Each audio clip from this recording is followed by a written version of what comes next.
Immigration hypocrisy. Trump bringing in white Afrikaners, while suspending other immigrants. I want to give all the honor, glory, and praises to the Most High Yahawah, His only begotten Son, YAHAWASHI. Double honors to my elders at Great Millstone. Single honors to the elect. Peace and blessings to the 1/3, and to the confusion faces in the four corners of the earth. Shalom. Trump is bringing white Edomite South Africans to the U.S. as refugees, but what persecution are they facing? It's all a hypocrisy, and the reason why I'm bringing this out is because you have an article right here. U.S. to accept white South African refugees while other programs remain paused. I'm going to tell you what all this is hypocritical. All right. This is an article from AP News. I'm going to get right to it. I don't want to waste no time. You have to understand what's going on here in America. When has America cared about any nation other than their own people who looks like them? Why do you think they allow all these immigrants into America? For one, they're already destroying their lands over there. They're left nowhere else to go. They're bringing them in because they want to bring in a new world order. We force you out of your lands, take over your land and their minerals, force you into our lands. But if you want to live amongst us, there are certain rules. Hence, this comes from a Latin term called ordo ab chao.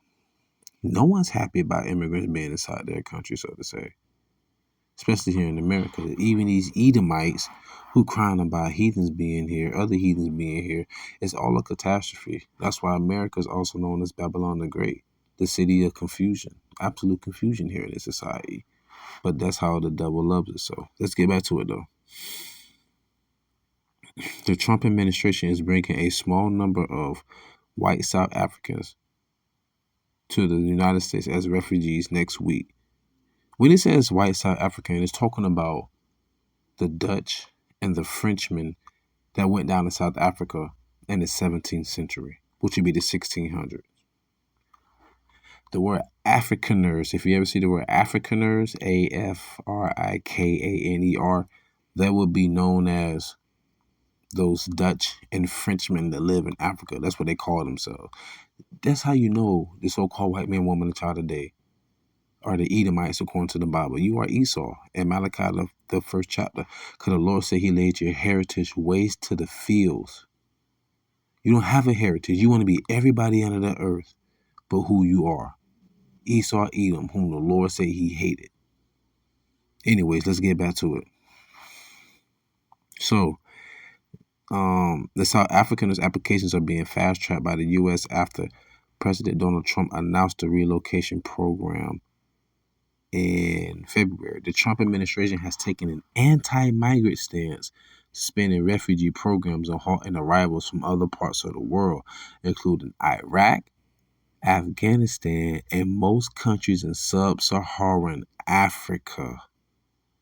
Refugee groups have questioned why some white South Africans are being prioritized. All so-called white people are Edomites, according to the Bible, period.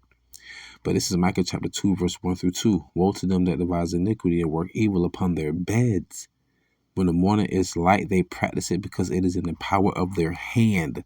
What is the power of their hand? That's their legislation.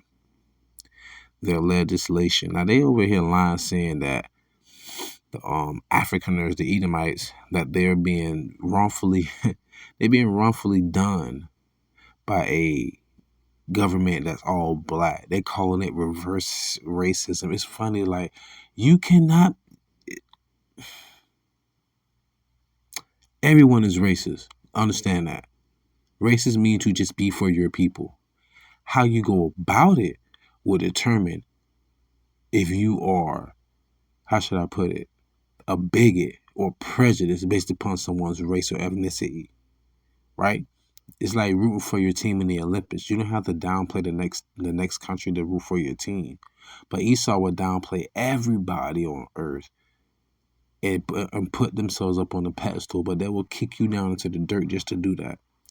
All right? Like someone who's a pacifist there for peace. Someone who's a cyclist, there for riding bicycles. Someone who's a pianist, there for pianos. The ISTS at the end means to pertain to, right? I'm sorry, not to pertain to be for, something that you're fond of. So racism is not being bad, but Esau and Edom make it seem as if no one else can be racist towards them because the way their mind is set up, we only gonna control and rule everyone by what? Our legislation, by the power in their hand, and by the sword, the military. That's all they do. That's the power the Lord gave them. Job 9:24. All right. So anyhow, going back to the article, Afrikaners are the descendants of mainly Dutch and French colonial settlers, slave owners, but they didn't use them for slaves though, who first came to South Africa in the 17th century.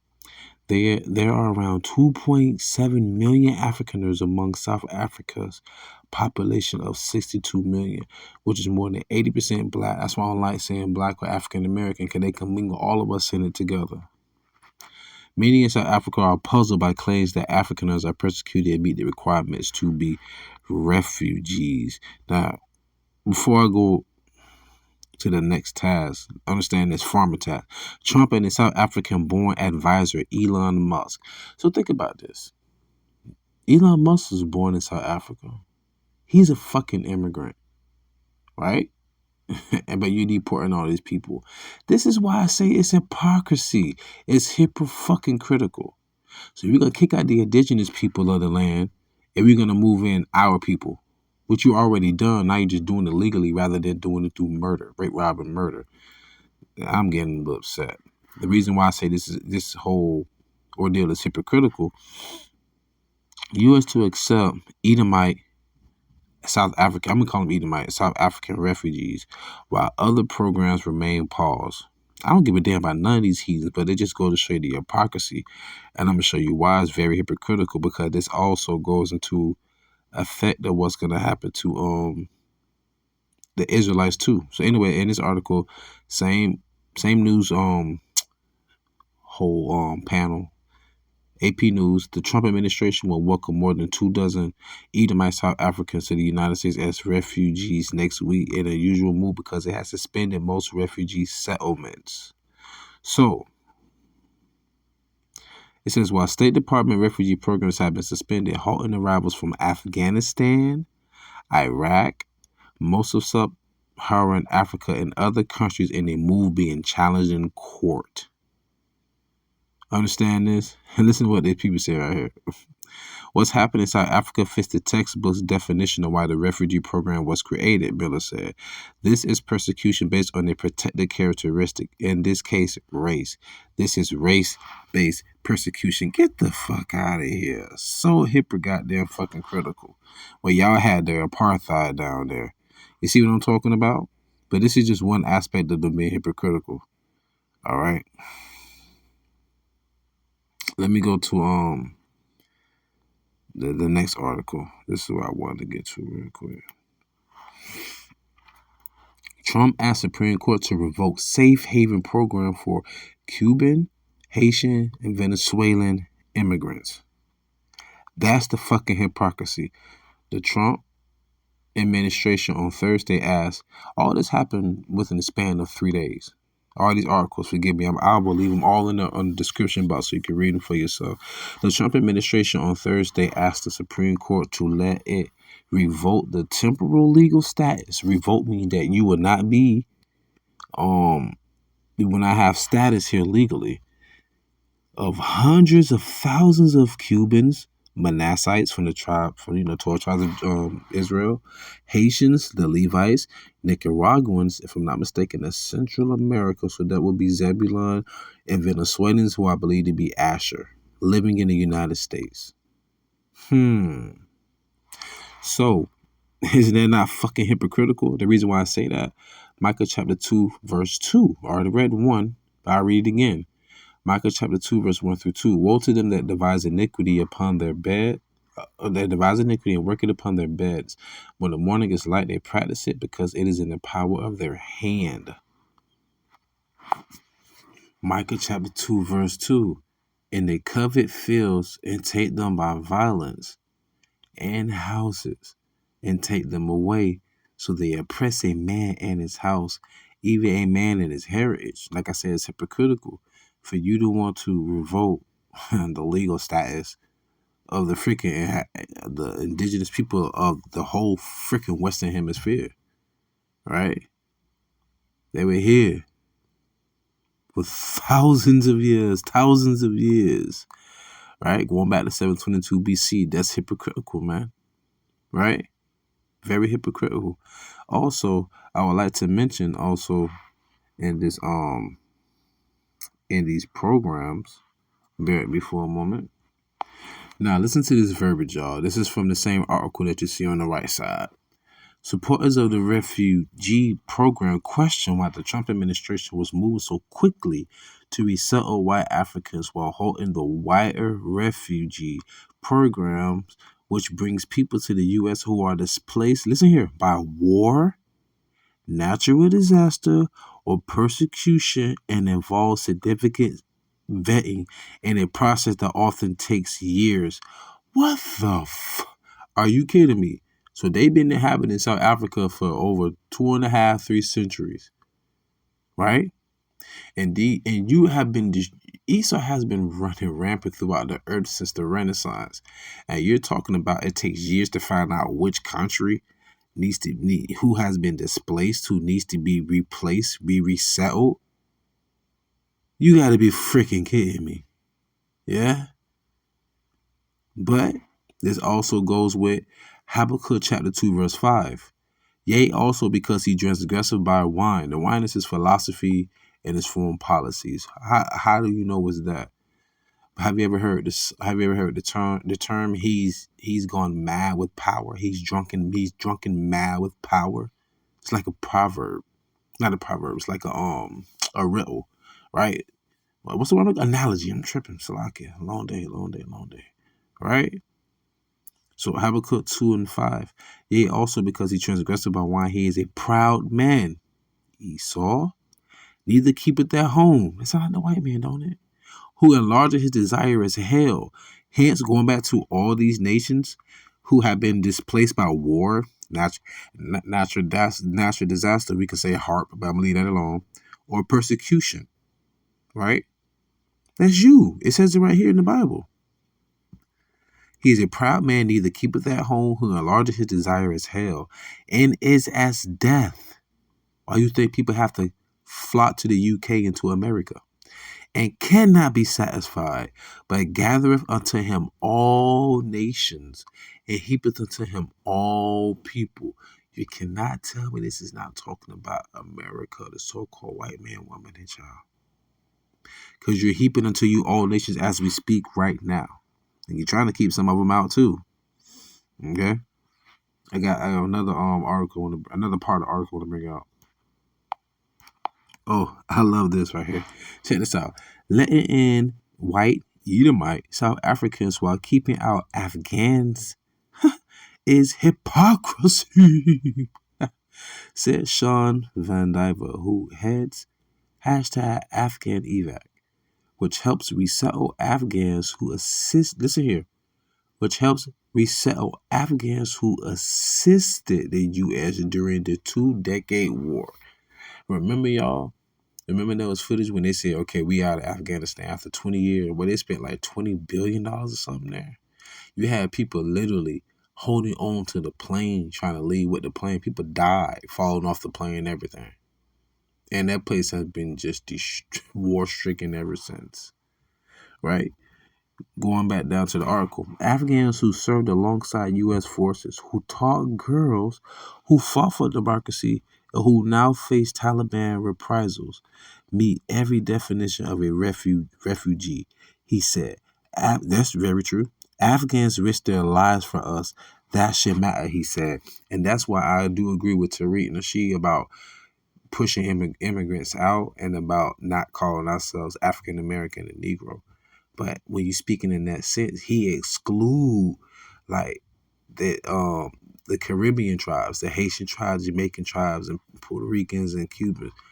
Like he ain't got a problem with them, but it's like when 2/3 of our people come here and they trying to talk ill on us, like Judah, it's like what the fuck are you talking about? Like we was conquered by the same people, but because they look more like Esau, Northern Kingdom will try and blend in with them and shit like that. Like that's even kind of how Jamaica got taken over. They started getting in the 70s and the 80s. They started getting those light skinned Rastafaris in there. Cause they used to always fight off Esau. Once they got them light skinned Rastafaris in there, now all they do down in Jamaica is what? They just be smoking weed all the time, and they be waiting for them Edomite women to come down there for, when they touring and get that that soul pole, so to say. Real talk, But going back to this whole article, the refuge in not American Afghan, yeah. This is what happens when you with the enemy. This is what happens when you lay down with a snake. That is hypocritical. But the thing is, you don't make it seem like America didn't give y'all nothing. 20 years they was there. They gave you democracy, right? That's how you know feminism don't fucking exist. They taught girls there. Girls fought for democracy. Guess what held up the feminism? Men. Because I remember hearing that you had actual U.S. guards at those schools that those girls were being taught at. It's like for 20 years, y'all. They've been using democracy over there. All of a sudden, United States leaves. Just imagine what happens to those people who stood for democracy. Just imagine what happened to them girls, those women that stood for democracy. Now they at the mercy of Taliban. That's why people were trying to fucking think. Can you imagine that? You gonna hold on to a plane going across the world? Man, they knew what was to come. But Sirach chapter 12, verse 10. Never trust thine enemy, for like as iron rusteth, so is his wickedness. But you never thought Esau to be your enemy. Well, that's what happens when you're dealing with a snake. Sirach or Ecclesiasticus chapter 12, verse 13 through 15. Never trust thine enemy, for like as iron rusteth, so is his wickedness. Who would pity a charmer that is bitten with a serpent? Or I read 10 again, forgive me. This is 13. Sirach 12 and 13, or Ecclesiasticus 12 and 13. Who would pity a charmer that is bitten with a serpent, or any such as come nigh wild beasts? In other words, if your ass out there in some Ferraris and you get mauled to death by a lion, ain't nobody fault but yours. The lion did what he's supposed to do. Your ass was encroaching on this territory. Huh? So verse 14, so one that goeth to a sinner and is defiled with him in his sins, who would pity? For a while he would abide with thee, but if thou begin to fall, he will not tarry. And that's what happened in Afghanistan. Also, the parable of the snake. A man was walking in the woods in the winter, saw a frozen snake. He picked up the snake, thawed it out, and nursed the snake back to health. Once the snake was healthy enough, the snake bit the man. He was confused. I brought you in, I thawed you out, I took care of you, I nursed you back to health. Why would you bite me? And the snake replied, I'm a snake. What did you expect? Like the Bible says, who could turn a clean thing out of an unclean thing?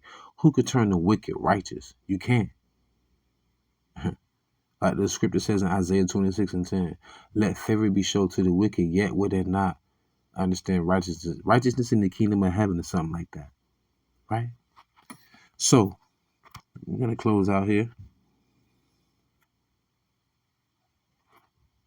So they're wilding upstairs. I'm going to close out right here.